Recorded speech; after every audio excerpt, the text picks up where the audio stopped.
New gig, you'll be surprised where. Bill O'Reilly is back. O'Reilly will join Glenn Beck's radio talk show every Friday. The much-missed Fox News host said he will be on the radio show until Beck gets tired of me. On the No Spin News podcast the O'Reilly hosts, he announced the good news.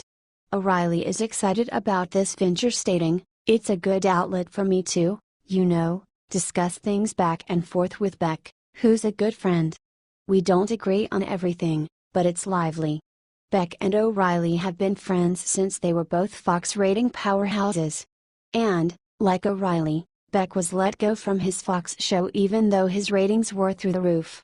They have supported each other through their controversies, Beck most recently stating on his radio show that the charges against O'Reilly were false and calculated. Beck states, "He had access, at Fox News, to very beautiful women. We never saw him utter a word that was even blue humor. He was so buttoned up when he was around us. I find these charges hard to believe." Beck urged his listeners to Google an article about 9 big corporations the leftist groups, funded by George Soros, are targeting. The corporations are supposedly somehow profiting from the president's strong immigration stance. "That will give you a roadmap," Beck said. Beck has been urging O'Reilly to join him in many ventures for years, and is excited about O'Reilly joining him now. The liberal force can't quiet O'Reilly. The truth will be.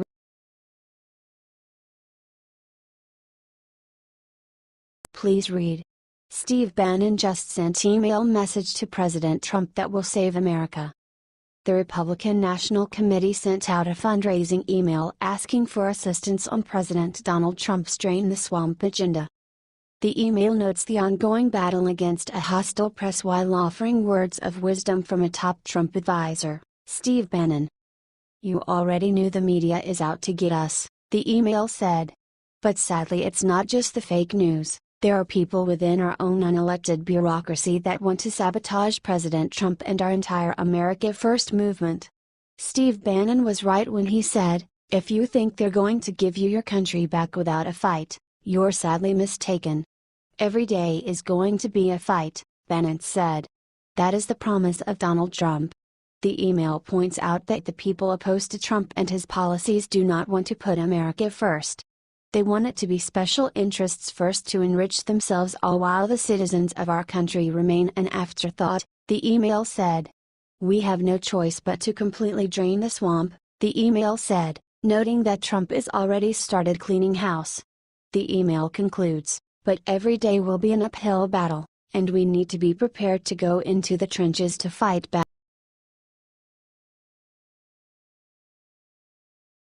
Report something chilling about to happen in Trump's White House. Insiders have leaked that Trump is about to purge many White House advisors in his close circle. The purge will begin today.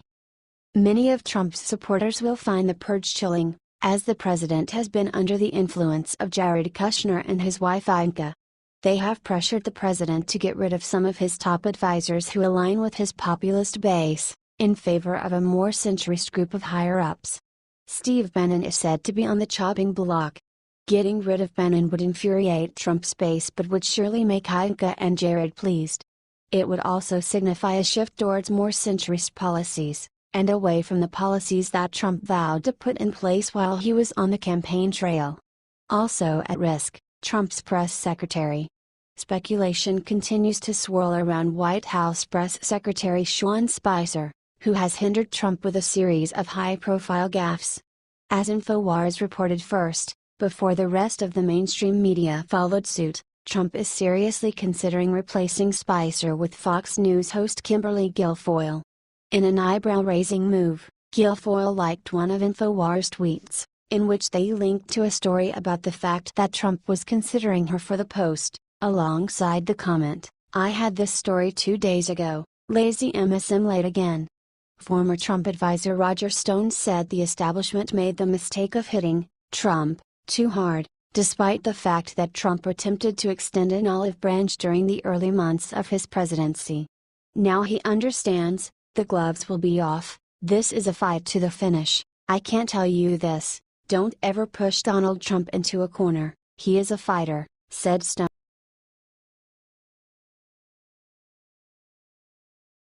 Republicans make terrifying impeachment announcement. Washington has a peculiar feel to it lately.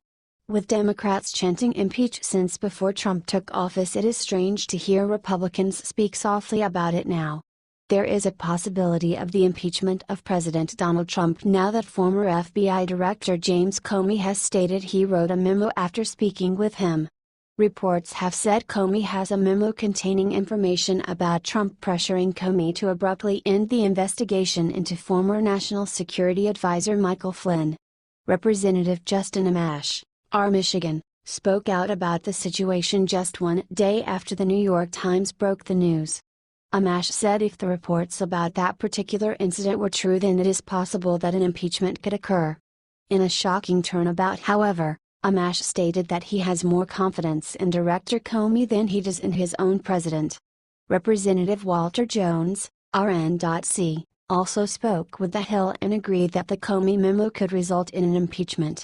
"I don't know at this point," Jones said when asked if the reports of the memo were true. He added, "I think legal scholars will probably start giving the justification of whether the House should or should not move forward on impeachment."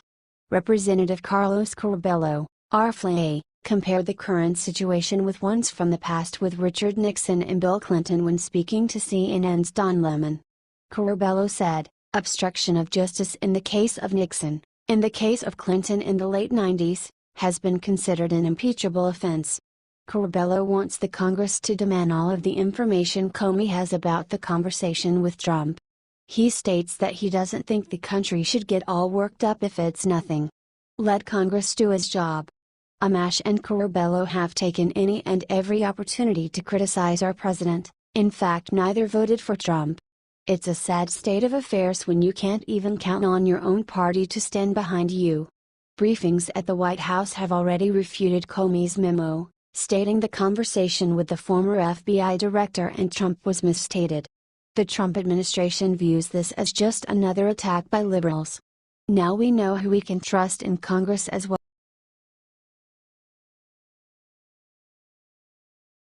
MSNBC reporters' questions cause embarrassing meltdown by Maxine Waters.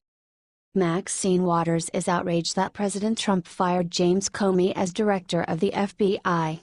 Maxine Waters would absolutely support Hillary Clinton firing James Comey as director of the FBI if she had become president.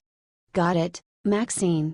In a strange televised video with the anti-Trump firebrand representative from California, MSNBC's Peter Alexander queried Waters in an attempt to get a coherent, cogent explanation as to why Representative Waters is so angry that President Trump fired Comey, the man she had angrily denounced as having no credibility when he headed the FBI.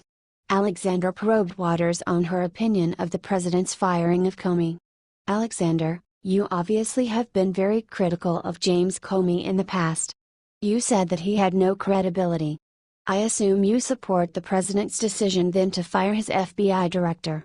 Waters: "No, I do not necessarily support the president's decision.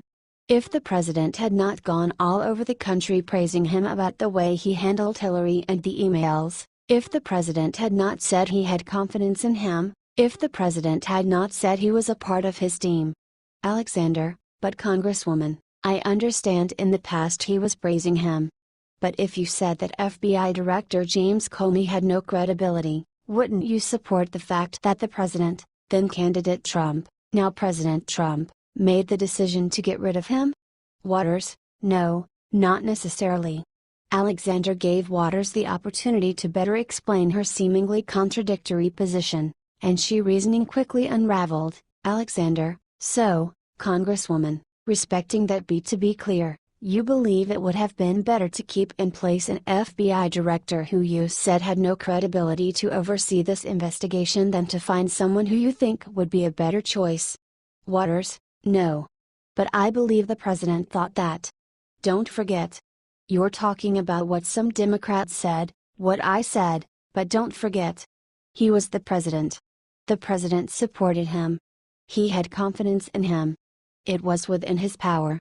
Alexander: "But you said he had no credibility, so it would make sense that he get rid of him."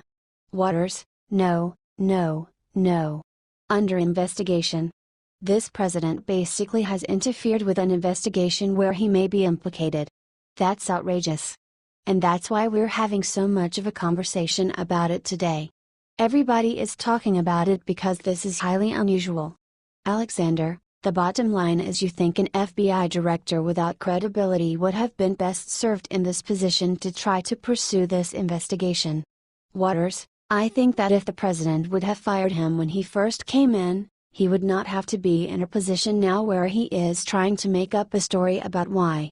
It does not meet the smell test. Notice how Waters evades Alexander's direct and simple question? Then the final bit of head-spinning double talk by Waters in an attempt to rationalize her own contradictions. Alexander, understood. So if Hillary Clinton had won the White House, would you have recommended that she fire FBI Director James Comey? Waters, well, let me tell you something. If she had won the White House, I believe that given what he did to her, and what he tried to do, she should have fired him. Yes. Alexander, so she should have fired him, but he shouldn't fire him. This is why I'm confused. Waters, no, you're not confused. If the president is implicated in an investigation. Alexander, I am confused. Watching Maxine Waters try to sensibly argue to contradictory positions at once was either hysterical or cringeworthy, depending if you lean right or left. Peter Alexander seemed to find the interview hilarious as well as he barely contained an amused expression throughout. When James Comey announced in July 2016 that the FBI would not advocate for charges against Hillary Clinton for her role in her private server scandal, Democrats opined that Comey was a straight-shooting, unbiased man. Then, following the announcement of the reopening of the Hillary server case in the fall, he was a partisan villain. Comey must go. Now, Trump has acted outrageously for firing Comey. What's going on? The Democrats can't seem to decide on a narrative.